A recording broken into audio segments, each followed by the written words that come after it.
Most people discover their financial ecosystem the day it collapses. If your most fragile pillar gave way tomorrow, would you know which one it is?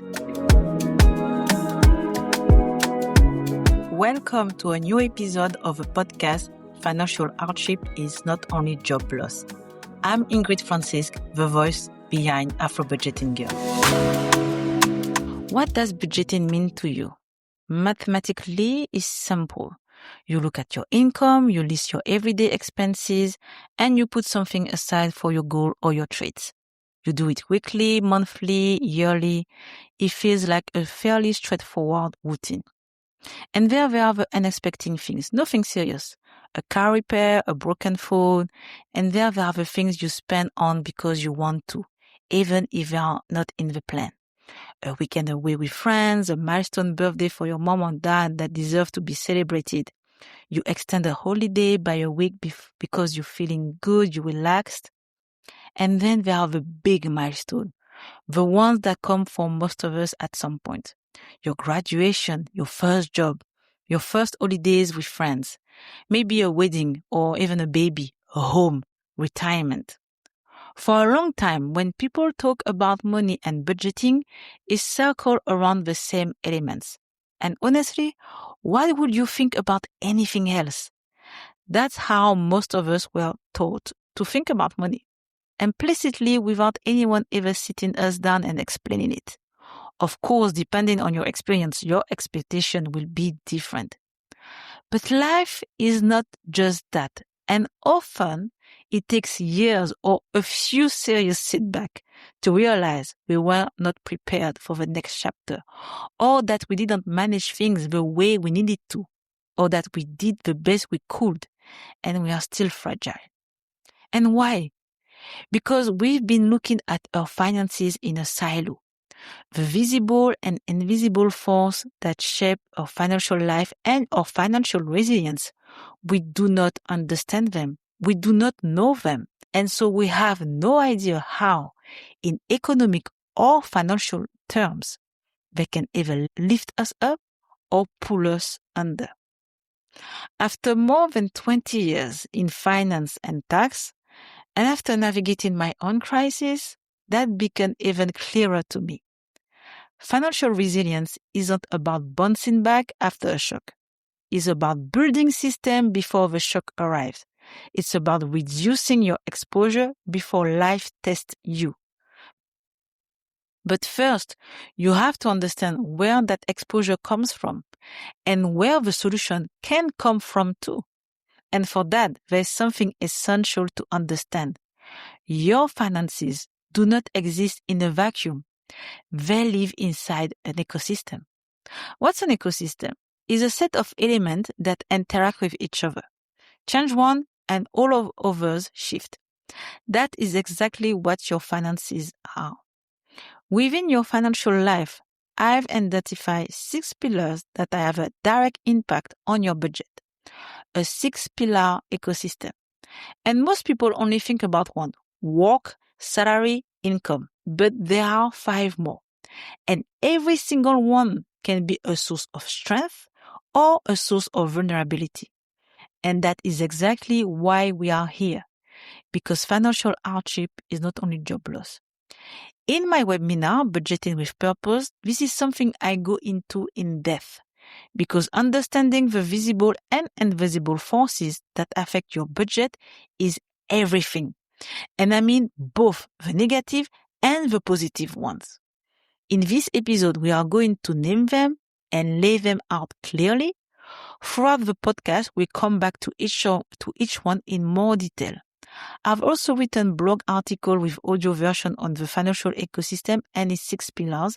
Links are in the episode notes below. The first one, and the one that might seem obvious, is your parents and your siblings. Our family shapes our finances long before we ever receive our first paycheck. The patterns we inherited, the relationship with money we observe growing up, the expectation we carry, the family emergencies we respond to, all of it has a direct impact on our budget. Not just emotionally, concretely financially. We're born into a family that we did not choose, and that matters because this is the only pillar we don't choose and we don't get to opt out of. It stays with us our whole lives, whether our family is present or not. There's the classic picture. Two parents, siblings, you all grow up and grow old together. And then there are the more complex realities. Adoption, single parents family, no family at all, or complete breakup. All of these play out differently in your budget, even if you have no relationship with your family at all. We'll come back to that when we get to pillar 6. You will understand why. This pillar is heavy, not in a negative way, but is woven into your DNA, your life, and your money. I have so much to share about this pillar, and it deserves its own episode. What I live through with this one doesn't fit into 2 minutes. I already gave a little preview in episode 2, but more than anything, I want to hear from you. Have you ever thought about what this pillar has cost you or given you? Not emotionally, economically. Have you ever been able to put a number of what this pillar costs you or saves you or might eventually pass on to you?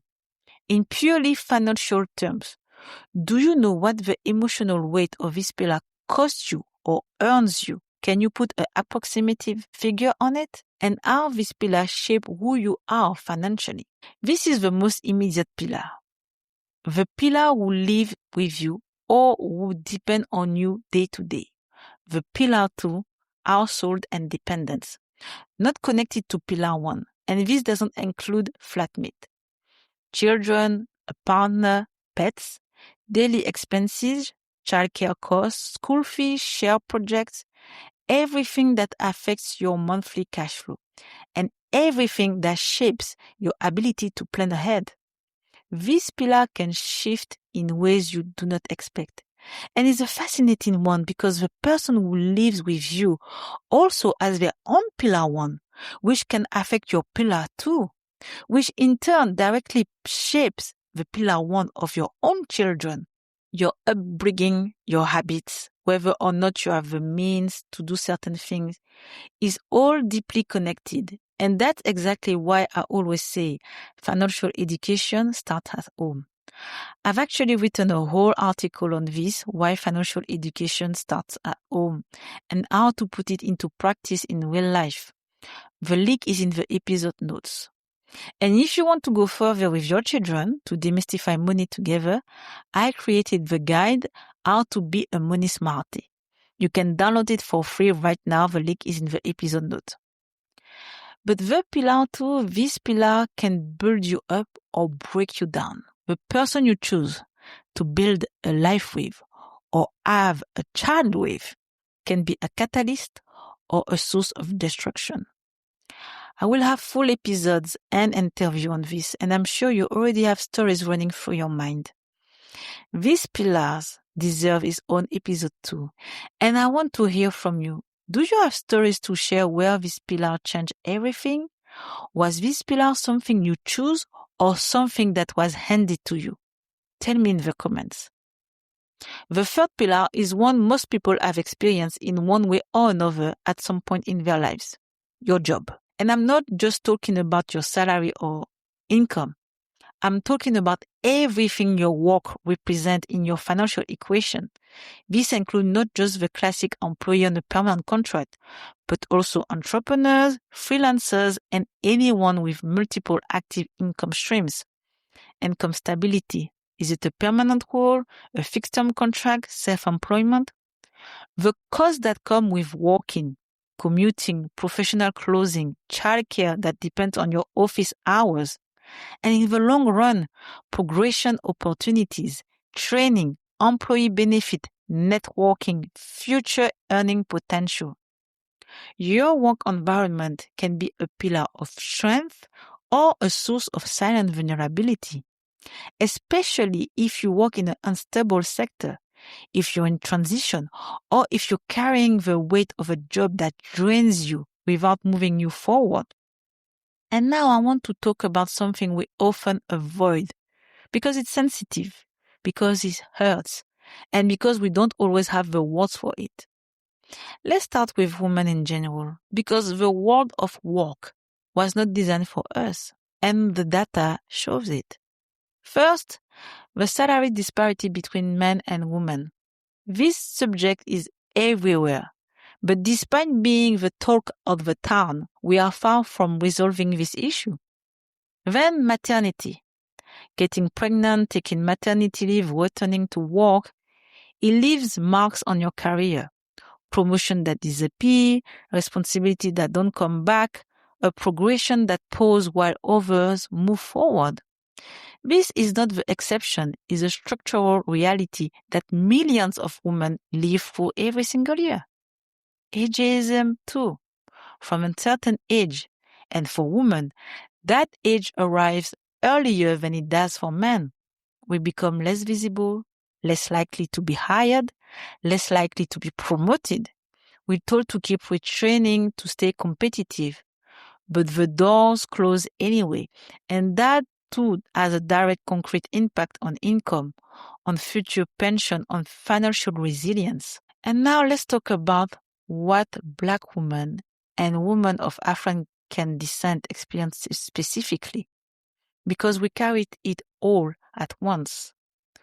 Where you come from, how you speak, what you look like, gender and racial discrimination play a huge role in a professional progression.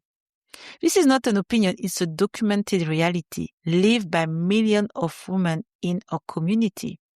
The glass ceiling, hiring bias, promotion that never come, leadership position we cannot access despite the competence, the experience, the results. The fact that we often have to work twice as hard to be considered half as much is not in your head. It has a direct, concrete impact on your budget, your income, your future pension, your financial resilience. This subject is very close to my heart, especially for French-speaking women of African descent. And there is something coming in this space. An announcement is coming very soon, so make sure to subscribe to the AfroBudgetinGirl newsletter to be the first to know. Because financial hardship is not only job loss, it's also never having access to the job you deserved. Has work allowed you to reach your financial goals? Has it opened doors, or have you felt doors closing? I want to hear from you in the comments. Now, we are on pillar 4. Housing and where you live. Where you live determines how much you spend in the short term and the long term, and also how you spend.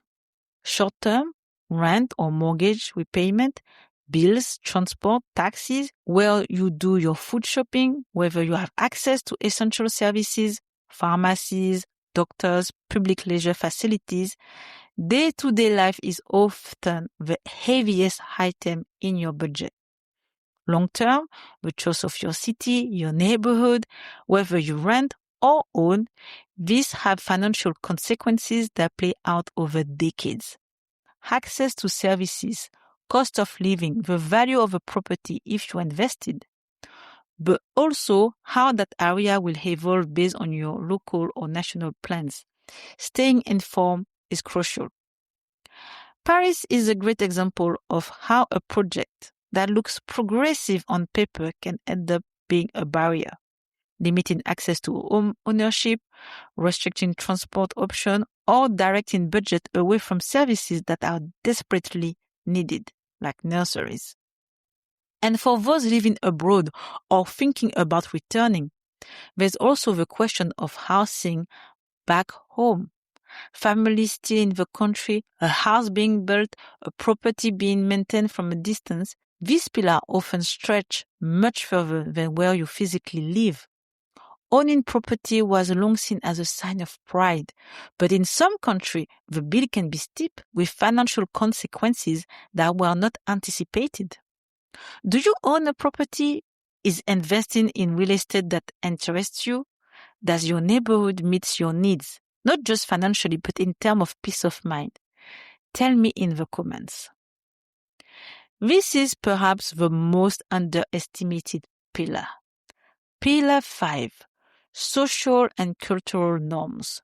The one we try to downplay, the one we think we've got under control, and yet is everywhere.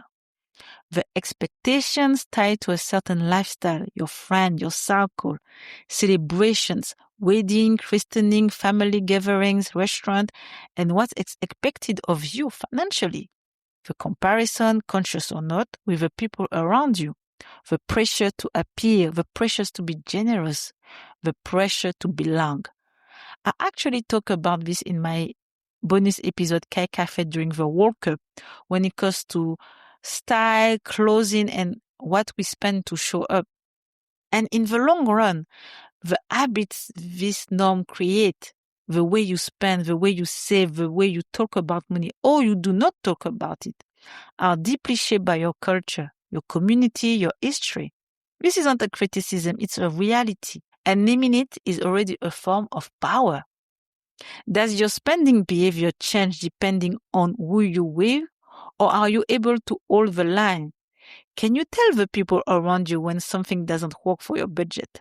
Tell me in the comments.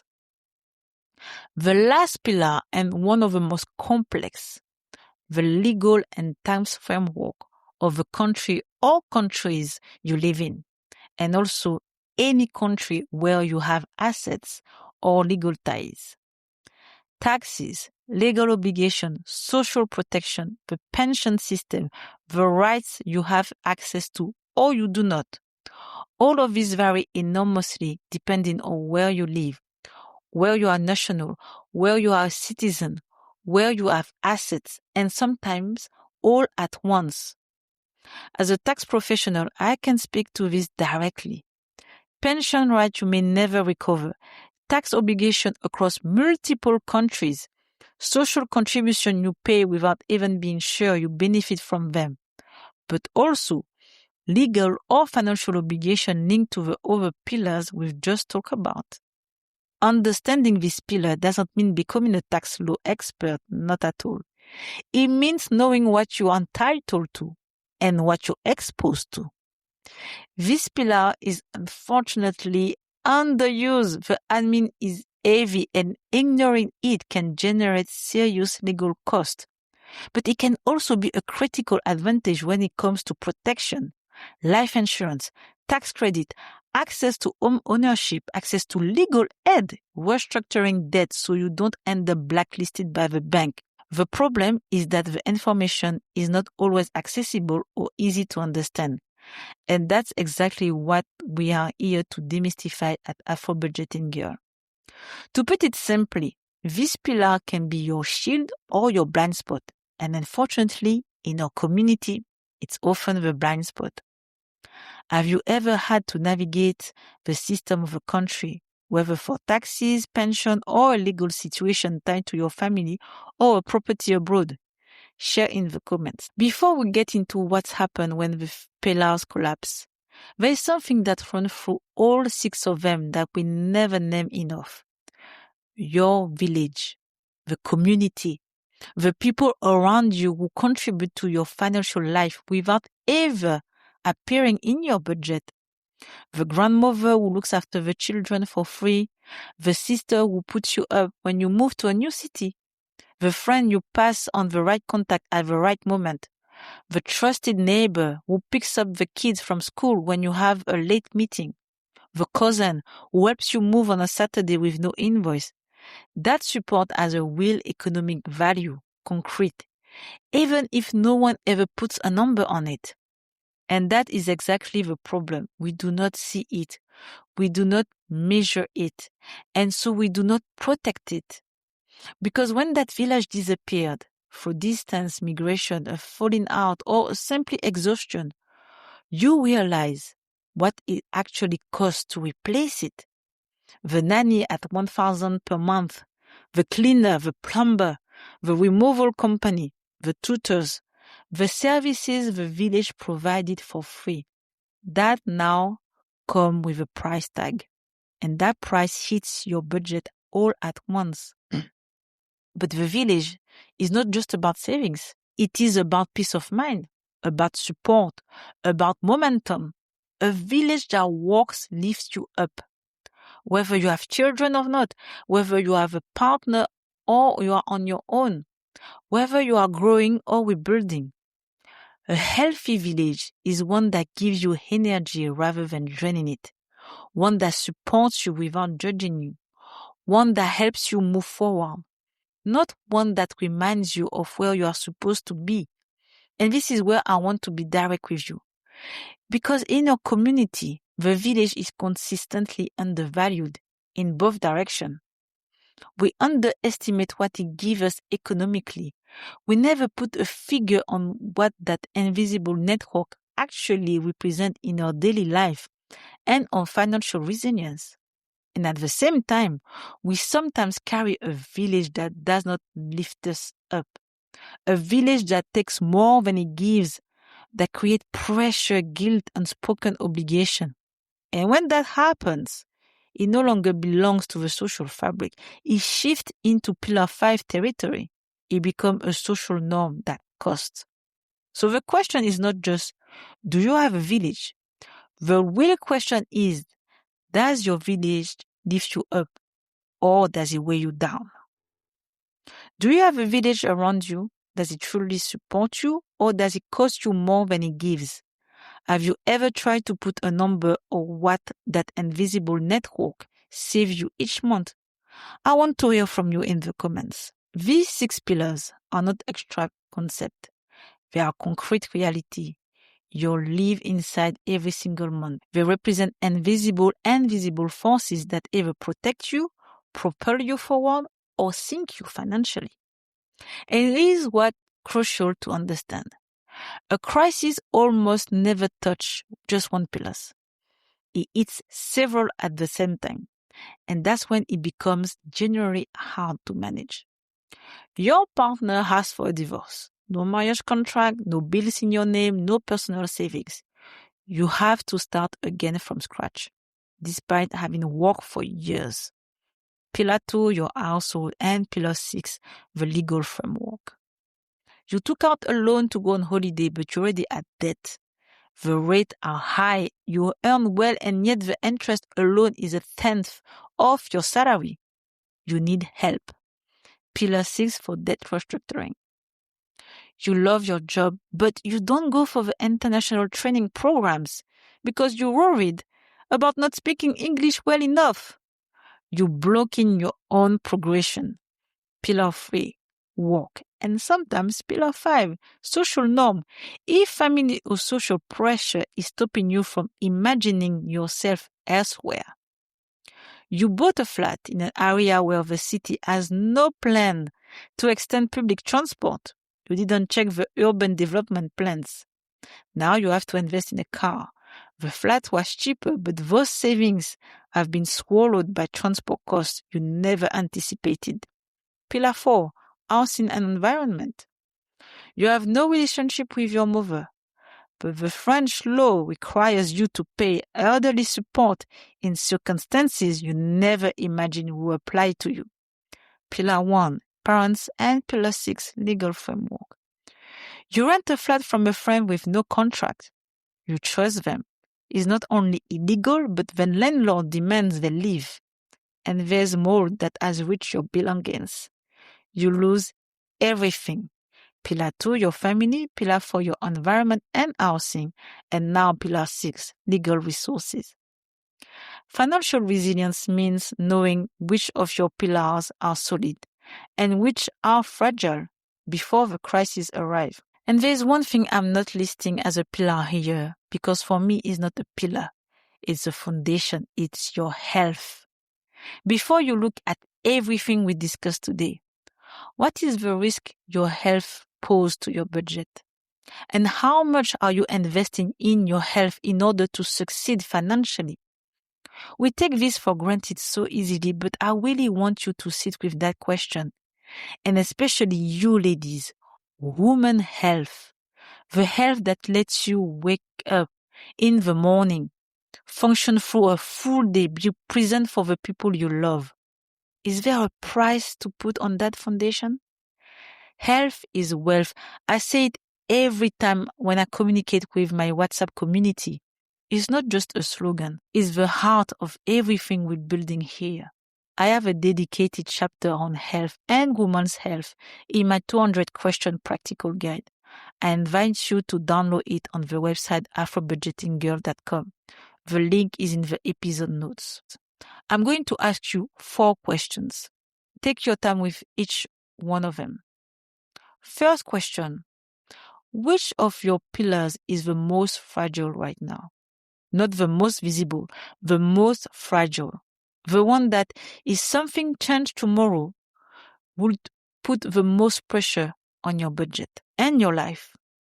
Is it your work situation, the support you provide to family, your housing, the social and cultural expectation around you?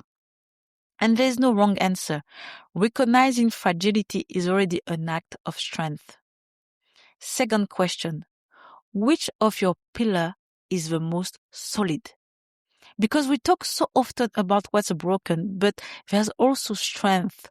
What is protecting you right now? What have you built that gives you stability? Third question, what is the one action that will reduce your exposure the most right now? Not 10 actions, one. The one that would have the biggest impact on your most fragile pillar. It doesn't have to be the biggest thing. Sometimes it's the simplest. A conversation you've been avoiding, a decision you've been putting off, a boundary you haven't set yet. Take 30 seconds, write it down on paper, in your phone, somewhere, because decisions that are written down stay intentions. And then the fourth question, the one we don't ask enough. Does anyone in your life know the real state of your ecosystem? Because financial loneliness is also a form of fragility. And one of the most powerful things we do in AfroBudgetinGirl, in this WhatsApp community, is create a space where you don't have to carry this alone. Financial hardship is not only job loss, it's also the isolation that comes with it. These 4 answers, that's the beginning of your ecosystem audit, and is an exercise you can come back to at every major life transition, because the ecosystem changes, the pillars evolve, and resilience is something you will build. Now that you're starting to see your ecosystem, the next step is to put it on paper. Because we tend to keep all of this in our heads, and in our heads it's blurry, it creates anxiety, it loops without even becoming a plan. The annual budget tracker is now available at AfroBudgetinGirl.com. Is the practical tool to start seeing your finances through the lens of these 6 pillars. There's a tab that helps you map your priorities and understand how the impact and effort of each action affect your financial situation. Is the priority matrix.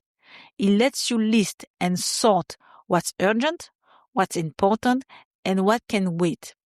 How to use it is all written inside the tracker.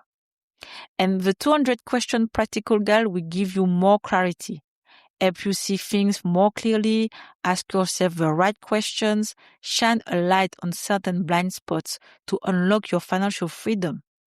One of the sections helps you map your ecosystem, identifying your strengths, your shadow zones, and where to start. And if you want to go further to understand how to build a budget that integrates all these pillars, not just income and expenses, the Budgeting with Purpose webinar is made for exactly that. Join our WhatsApp group or sign up to the newsletter at AfroBudgetinGirl.com to be the first to know about upcoming dates. I really invite you to take a look because resilience starts with clarity and clarity starts with asking the right questions. Thank you so much for listening all the way through. If this episode spoke to you, subscribe to the podcast. You can find it on Spotify, Apple Podcasts, Amazon, or YouTube. You can also join our WhatsApp community, download our free tools, the budget tracker, and the 200-question practical guide, and read or listen to blog articles for concrete solutions, all on AfroBudgetinGirl.com. Because financial hardship is not only job loss. And above all, don't forget to take care of yourself, because health is wealth.